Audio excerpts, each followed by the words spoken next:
मेरे साथ कांग्रेस ऋषिकेश जुड़ गए हैं पार्टी और मुजफ्फरपुर से। राष्ट्रीय जनता ठीक है सौरभ। ऋषिकेश जुड़ गए मेरे साथ मुजफ्फरपुर से। ऋषिकेश, जिस भ्रष्टाचार को यहाँ मुद्दा बनाने की कोशिश की जा रही है, जनता क्या इन मुद्दों पर वोट करती है? और बिहार में क्या लग रहा है आपको? नहीं, देखिए पूजा, जिस नीतीश कुमार सरकार की ताकत थी जीरो टॉलरेंस को लेकर के, और अब तक जो 6 मंत्रियों का ट्रैक रिकॉर्ड रहा नीतीश कुमार का, चाहे किसी भी दल का हो और चाहे किसी भी गठबंधन में नीतीश कुमार रहे, अगर उन पे भ्रष्टाचार या अपराध के मामले रहे तो उनका नीतीश कुमार ने इस्तीफा ले लिया है। अब लोग सवाल पूछ रहे हैं कि आखिर ऐसी क्या वजह है कि नीतीश कुमार इतने के बावजूद भी किसी भी सम्मेलन में, किसी भी जगह पर वो इस बाबत कुछ बोल नहीं रहे हैं। मैं 3-4 कार्यकर्ता सम्मेलन में था पूजा, मैं बेतिया में कार्यकर्ता सम्मेलन में था, मैं समस्तीपुर में कार्यकर्ता सम्मेलन में था। कई सारे जनता दल यूनाइटेड के जो पुराने नेता हैं, पुराने वर्कर हैं, जो जमीन से जुड़े नेता हैं, वो नीतीश कुमार से बात करना चाहते थे कि हमारी पार्टी में ये हो रहा है, आपको इस पे बोलना चाहिए, क्योंकि वो इंटरनल बैठक होती है, उसमें कोई मीडिया ओपन बैठक नहीं होती और कोई पब्लिक रैली नहीं होती है। लेकिन आसपास के नेताओं ने उन्हें बात करने तक नहीं दिया। लोग कह रहे हैं कि ये संवाद कार्यक्रम भले ही हो रहा है, लेकिन नीतीश कुमार सिर्फ आते हैं, भाषण देते हैं और चले जाते हैं, कार्यकर्ताओं की बात नहीं सुनते हैं। तो ये नया डेवलपमेंट है बिहार के राजनीति में नीतीश कुमार को लेकर। तो लोग पूछ रहे हैं, उनके कार्यकर्ता पूछ रहे हैं कि आखिर ऐसी क्या वजह, कम से कम नीतीश कुमार को तो इस पे अपनी चुप्पी तोड़नी चाहिए थी। अब देखिए पूजा, जब हम लोग बात कर रहे हैं भ्रष्टाचार को लेकर, तो अब से थोड़ी देर में 12 बजे फिर प्रशांत किशोर अपना पोल ला रहे हैं और 3 बड़े नेताओं के खिलाफ ला रहे हैं। इसमें एक जो पुख्ता नाम है मेरे जानकारी में, वो श्रवण कुमार है, बिहार के कबीना मंत्री हैं, जेडीयू कोटे से आते हैं, नीतीश कुमार के गृह क्षेत्र नालंदा से जीत कर आते हैं, और उन पे जमीन खरीदगी का कई सारा मामला, कई एकड़ जमीन खरीदगी का मामला है। अशोक चौधरी, जिन पर पहले आरोप लग चुके थे, उनकी दूसरी किस्त जारी होने वाली है। इसमें कुछ जो ब्यूरोक्रेट हैं उनके नाम है और कुछ नेताओं के नाम है।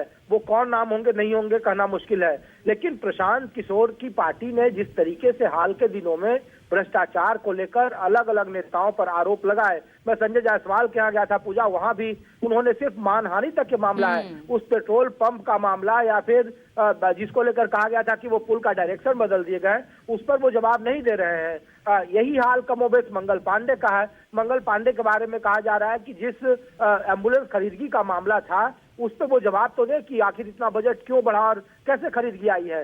तो नेताओं की तरफ से जवाब नहीं दिए जा रहे हैं और एक मुद्दा है। लेकिन बिहार में पूजा, मैं जहां कहीं भी जा रहा हूं, भ्रष्टाचार को लेकर कम लोग बात करते हैं। यहाँ भ्रष्टाचार लगता है कि इनके रूटीन वर्क में आ गया है। यहाँ मुद्दा जाति पाति है, जातियों पर लोग खूब बात करते हैं। हमने कई जगह पे पूछा बीजेपी नेताओं से, उनके वर्करों से, कि भाई ये भ्रष्टाचार का मुद्दा जो आप बार बार कहते थे कि जंगल राज है, जमीन के बदले नौकरी के बदले जमीन का मामला है, तो इस पे आप तो नहीं बोल रहे। करे ये सब कोई, इसमें कोई दम नहीं है, ये सिर्फ पॉलिटिकल प्रोपेगेंडा है, इसका कोई मतलब नहीं है।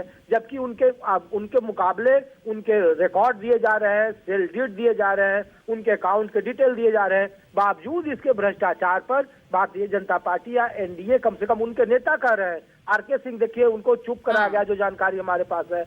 नीरज कुमार के बारे में आप देखिए, उपेंद्र कुशवाहा कह रहे हैं कि नीतीश कुमार को इस पर जवाब देना चाहिए। तो ऐसा नहीं कि एनडीए के भीतर के नेता नहीं कह रहे हैं, लेकिन बावजूद इसके, इस पे जिन पे आरोप लगे हैं अगर वो सामने नहीं आ रहे हैं, तो इसका राजनीतिक नुकसान होगा पूजा। और नीतीश कुमार के खिलाफ नाराजगी भले नहीं बिहार में कहीं है, उनके कामों को लोग भले ही कह रहे हैं कि 10,000 रुपए मिल गए, 1100 रुपए मिल गए, 125 यूनिट फ्री बिजली हो गई, बेरोजगारों के लिए भत्ता का ऐलान हो गया, लेकिन बावजूद इसके भ्रष्टाचार एक चुनावी मुद्दा धीरे धीरे बनता जा रहा है, चुनौती बन सकता है। आरज़ुमान, एक छोटा सा रिएक्शन मैं आपका चाहूंगी इस पर। भाई सेकंड किस्त वो अपने भाई भ्रष्टाचार पोल खुल अभियान की यहाँ जारी करने वाले हैं, आपको भी जल्दी जल्दी गियर बदलने होंगे अपनी गाड़ी के? नहीं, सीधी बात है कि ये संस्थागत लूट अगर कर रहे हैं और इनके मंत्रियों को बिहार की जनता खदेड़ रही है, चाहे वो हेल्थ मिनिस्टर मंगल पांडे हो, श्रवण कुमार हो, जीवेश मिश्रा हो, ये सारे लोगों को अभी 10 दिन 15 दिन के अंदर खदेड़ा गया है और इनके जो है कार्यालय है ना, उसको पुलिस छावनी में तब्दील कर दिया गया है। इससे साफ तौर पे पता चलता है कि भारतीय जनता पार्टी और एनडीए समर्थित जो बिहार प्रदेश में सरकार है, उससे बिहार की आवाम पूरी तरह से रुष्ट है, उनसे जवाब लेना चाहती है और ये जवाब देना नहीं चाहते हैं। ये राजनीतिक चरित्र का जो है ना, दूसरे का हनन करते हैं और वो भी परसेप्शन फैला के। मैं कहता हूं कि नीट पेपर लीक यहां होता है, वो भी संस्थागत लूट है। यहां शराब बंद है, लेकिन लाखों लाख विदेशी शराब जो है फॉरेंसिक लैब के लिए टेस्टिंग ठीक के है लिए जाते हैं। अविनाश पासवान, अविनाश पासवान, देखिए नीतीश कुमार को सामने तो आना होगा ना, सामने तो आ रहे हैं लेकिन बोल नहीं रहे हैं।